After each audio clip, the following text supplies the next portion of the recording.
ഈശോ മിശിഹായ്ക്ക് സ്തുതി അയക്കട്ടെ. ഇന്ന് കുഞ്ഞു മലാഹ നമ്മളോട് പറയുന്നതാണ് യജ്ഞികൾക്ക് വഴികാട്ടിയ നക്ഷത്രത്തെ കുറിച്ചാണ്. യേശു ജനിച്ച സമയത്ത് കിഴക്കൻ രാജ്യങ്ങളിൽ നിന്നുള്ള രാജ്ഞികൾ ആകാശത്തെ നിരീക്ഷിച്ചിരുന്നു. ഒരു രാത്രി അവർ വളരെ വ്യത്യസ്തവും തിളക്കമുള്ള ഒരു നക്ഷത്രം കണ്ടു.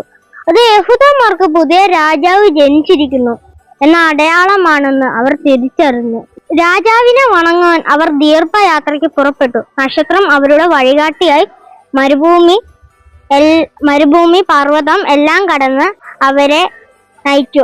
ആദ്യം അവർ എത്തിയത് ഹെറോദേസിന്റെ കൊട്ടാരത്തിലായിരുന്നു. അവിടെ നിന്ന് ഈശോയുടെ പക്കലും. കൂട്ടുകാരെ, ദൈവം നമ്മയും യേശുവിന്റെ പക്കൽ നയിക്കണമെങ്കിൽ ചില പാതകൾ നമ്മൾ തിരിച്ചറിയണം.